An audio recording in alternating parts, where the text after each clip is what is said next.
Olá, a aula de hoje é sobre a identidade sanitária e ambiental do Brasil, do século XVI ao século XX.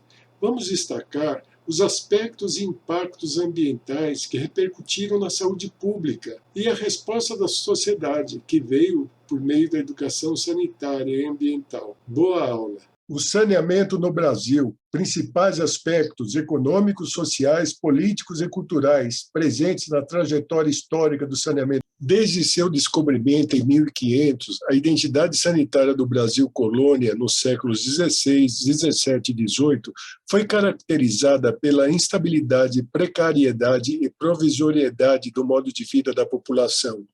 A economia era baseada na exploração dos recursos naturais. Com a descoberta do ouro, milhares de pessoas foram atraídas para o Brasil, o que caracterizou a primeira grande imigração estrangeira. O Brasil foi conquistado pelos rios, com as canoas de índio, feitas de casca de árvores, tiradas sem derrubar a árvore. A sociedade brasileira é fruto da miscigenação das etnias indígenas, branca e negra, das quais foram incorporados diversos hábitos e costumes referentes ao saneamento e à conservação da saúde. Do indígena provém hábitos salutares, como os banhos diários, a utilização de água pura, o uso de ervas medicinais e uma vasta cultura centrada no respeito pela natureza. O tráfico negreiro, iniciado por volta de 1550, foi intensificado com a corrida do ouro. Aos negros restaram a submissão ao trabalho escravo. Alguns deles, chamados de tigres, eram os agentes sanitários que esvaziavam os potes com dejetos das casas grandes, as quais abasteciam também com água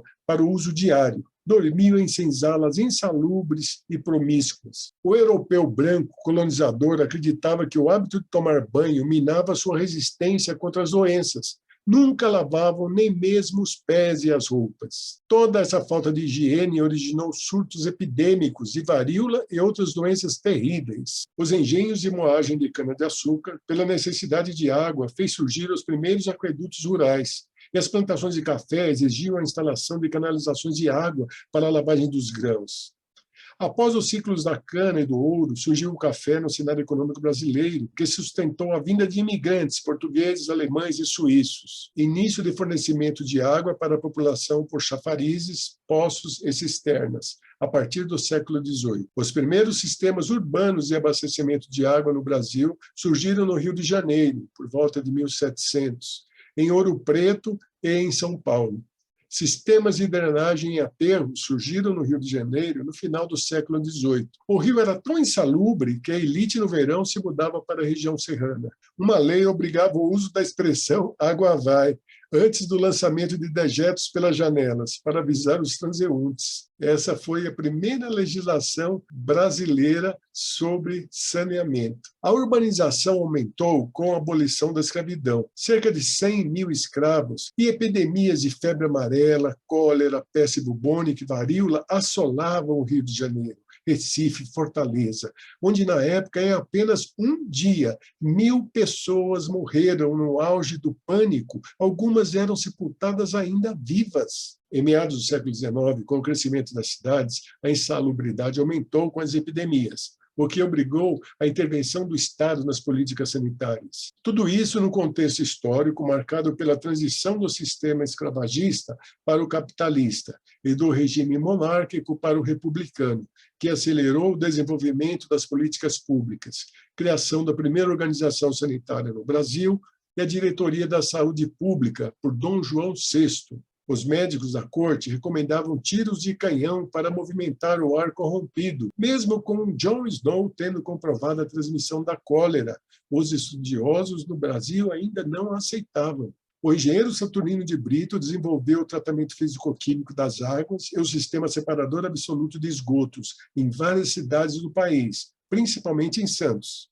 E também criou o Código das Águas, considerado mundialmente um dos melhores tratados sobre a água. Com a aceitação da teoria microscópica, Nomes como Emílio Ribas, Adolfo Lutz, foram importantes na pesquisa e produção de soros e vacinas. Nessa época foram criados a Fundação Oswaldo Cruz, o Instituto Butantan e o Instituto Pasteur. Com isso, a esperança de vida média do brasileiro, que era de 27,3 anos em 1870, passou para 30,6 anos em 1910. O Serviço de Higiene Paulista foi pioneiro na realização de ações voltadas ao saneamento e à saúde. O desenvolvimento da saúde pública e do saneamento no estado de São Paulo, no final do século XIX, colocou as cidades paulistas no mesmo patamar de algumas cidades dos Estados Unidos. O médico Oswaldo Cruz, diretor da saúde pública, lança plano para conter a peste bubônica, a febre amarela e a varíola, em 1903.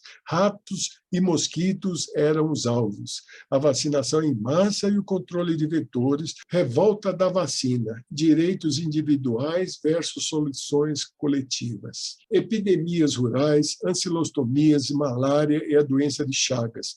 Origina a mobilização de médicos, engenheiros e políticos pelo saneamento rural, por volta do século XIX, começo do século XX. A ausência do poder público nas políticas sociais, cenário brasileiro era de doenças e miséria. 75% da população estava anêmica.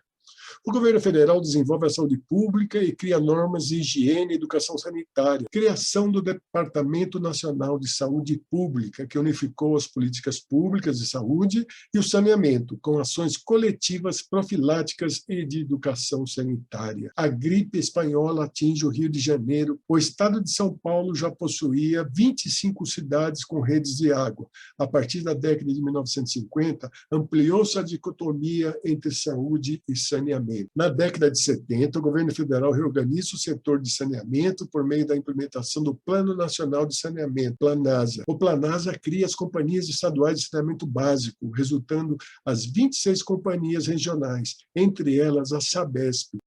Eu sou o professor John, especialista em água, saneamento, sustentabilidade e educação ambiental. Obrigado por chegar até aqui. Nosso canal no YouTube é para mantê-lo informado sobre esses assuntos. Inscreva-se e dê um like se você gostou. Até mais!